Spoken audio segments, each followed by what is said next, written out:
அனைவருக்கும் வசனியா குக்கிங் சேனலின் அன்பான வணக்கங்கள். இன்றைக்கி நாம் குழி ஆம்லேட் வச்சு ஒரு முட்டை குருமா தான் பார்க்க போகிறோம். இந்த ரெசிபி எப்படி செய்யறதுன்னு வீடியோக்குள்ளே போகிறதுக்கு முன்னாடி ஃபஸ்ட் டைம் இப்போ தான் நீங்கள் எங்கள் சேனலை பார்க்குறீங்க அப்படின்னாக்கா மறக்காமல் வசனியா குக்கிங் சேனலை சப்ஸ்கிரைப் பண்ணுங்கள். பக்கத்தில் இருக்க பெல் ஐக்கானையும் கிளிக் பண்ணிக்கோங்க. அப்போ தான் நாங்கள் போடுற வீடியோஸ் உங்களுக்கு உடனுக்குடனே நோட்டிஃபிகேஷனில் வியூ ஆகும். இப்போ வாங்க நம்ம வீடியோக்குள்ளே போகலாம். தேவையான பொருட்கள்லாம் என்னென்னு பார்க்கலாம். 4 முட்டை எடுத்து வச்சுருக்கேன்.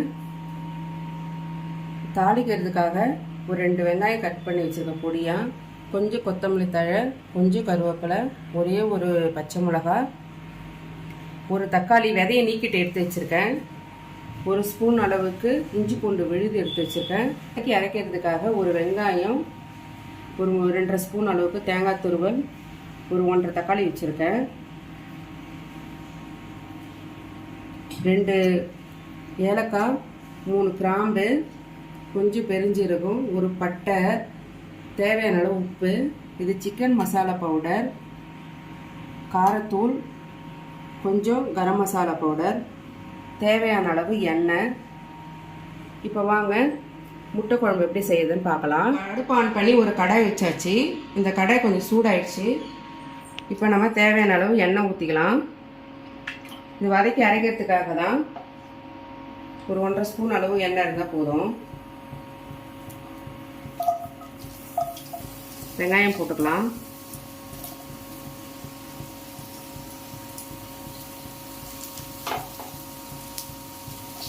இந்த வெங்காயம் கொஞ்சம் வதங்கட்டும். இந்த வெங்காயம் வதங்கிறதுக்காக நான் கொஞ்சமாக உப்பு ஆட் பண்ணுறேன், கல் உப்பு.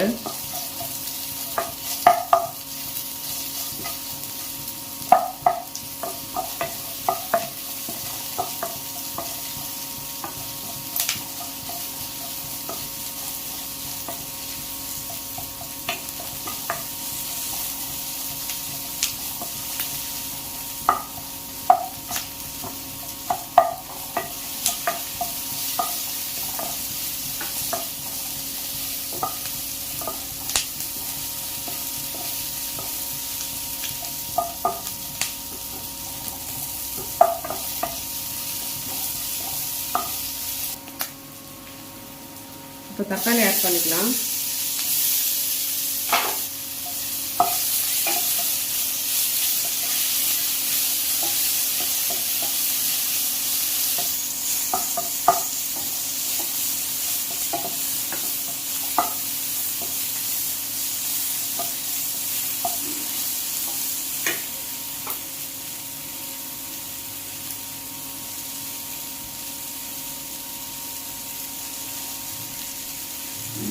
தேங்காய் தூள் ஆட் பண்ணிக்கலாம்.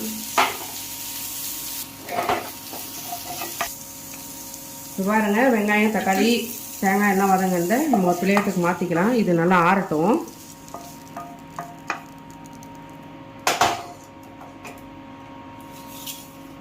இது ஆறதுக்குள்ளே இந்த பேனை நம்ம கொஞ்சமாக எண்ணெய் ஊற்றி குழம்பு தாளித்து விட்டுக்கலாம்.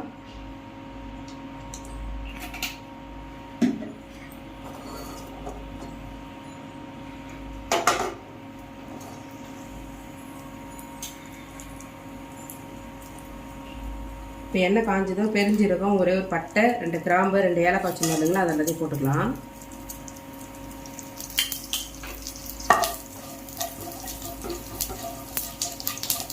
இது கொஞ்சம் நல்லா வறுபடட்டும்.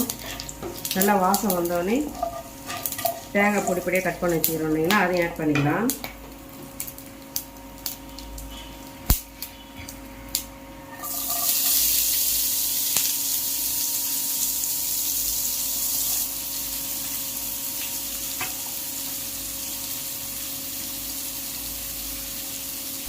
அது கூட இந்த ஒரு பச்சை மிளகா, இந்த கருவேப்பிலை, கொத்தமல்லி தழை இதையும் போட்டுக்கலாம். கொஞ்சம் வதக்கிக்கலாம் நல்லா.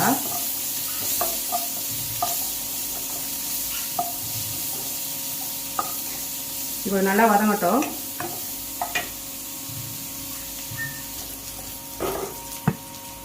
தக்காளி ஆட் பண்ணிக்கலாம்.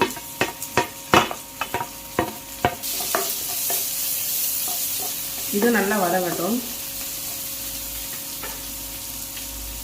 தக்காளி வெங்காயமும் வதங்கிறதுக்காக நான் கொஞ்சமாக உப்பு ஆட் பண்ணுறேன்.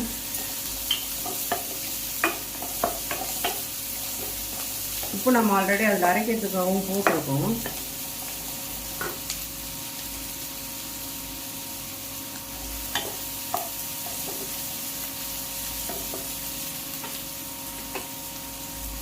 இஞ்சி பூண்டு பேஸ்ட்டையும் ஆட் பண்ணிக்கலாம்.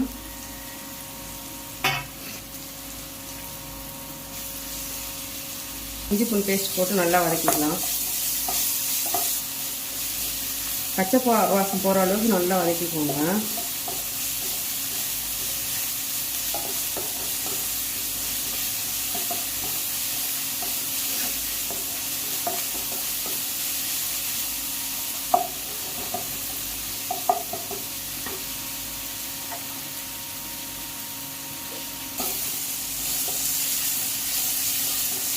பாருங்கள், நல்லா சுவலை நல்லா வதங்கிடுச்சு. இஞ்சி பூண்டு பேஸ்ட்டோட பச்சை வாசம்லாம் போயிடுச்சு.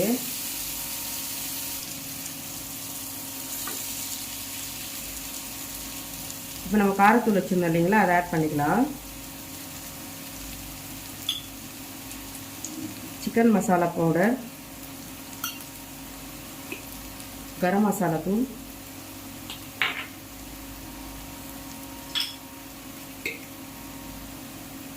கொஞ்சம் மஞ்சள் தூள்.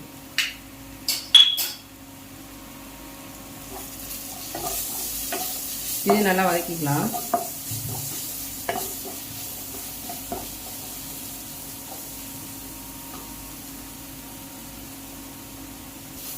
இப்போ பாருங்கள், இது நல்லா வதங்கிடுச்சு.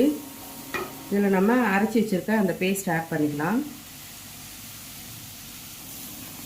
இது நல்லா இப்படி வதக்கிக்கலாம்.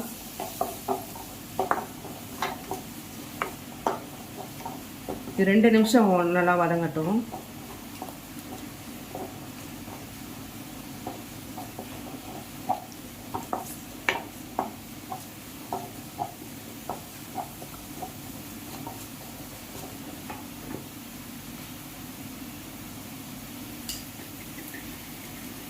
இந்த மிக்ஸி அரைச்ச தண்ணி இருக்குது இல்லைங்களா, அதையும் இதில் ஆட் பண்ணிக்கலாம்.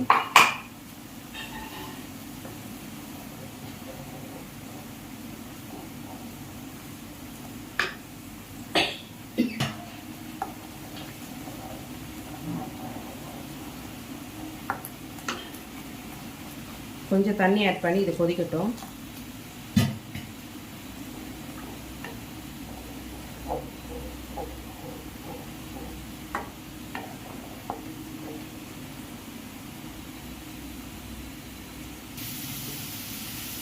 குழம்பு நல்லா கொதிச்சிட்ருக்கு.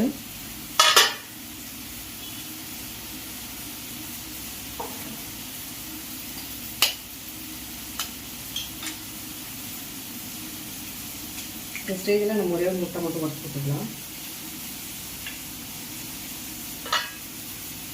இதை மூடி போட்டு வச்சுருவோம். இது மாதிரி செஞ்சு தான் அதில் போட போகிறோம் கரண்டியில். இந்த கரண்டி சூடானதும் கொஞ்சமாக எண்ணெய் போட்டுக்கலாம்.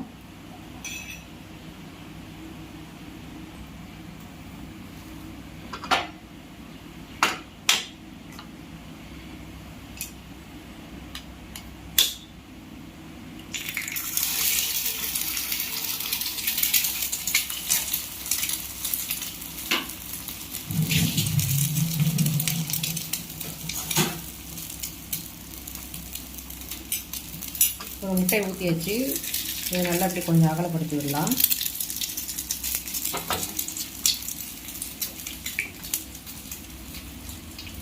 லைட்டாக பெப்பர் தூள் ஆட் பண்ணிக்கோங்க.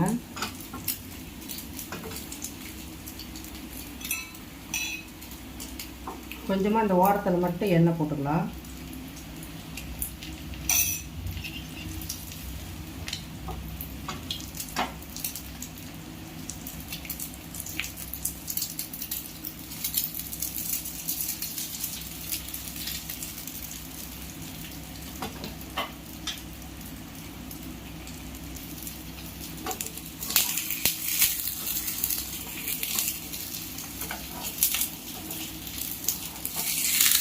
இப்போ நம்ம அந்த முட்டையை திருப்பி போட்டுக்கலாம்.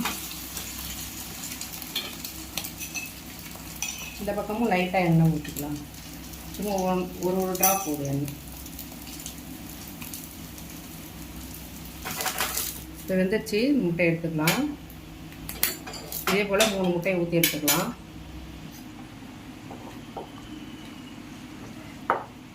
ஒரு முட்டை உடச்சி ஊற்றி வச்சுருந்தோம் இல்லைங்களா, அது லைட்டாக இப்படி கிளறி விட்டுக்கலாம்.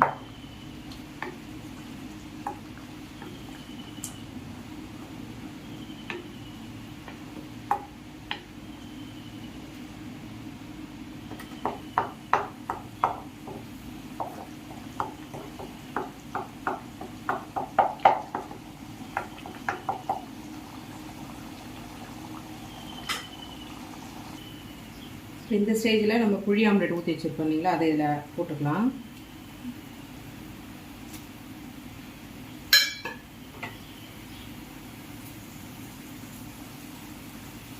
லைட்டாக அப்படியே உள்ள பண்ணிக்கணும். அப்போ தான் அதில் உப்பு காரம்லாம் ஏறும்.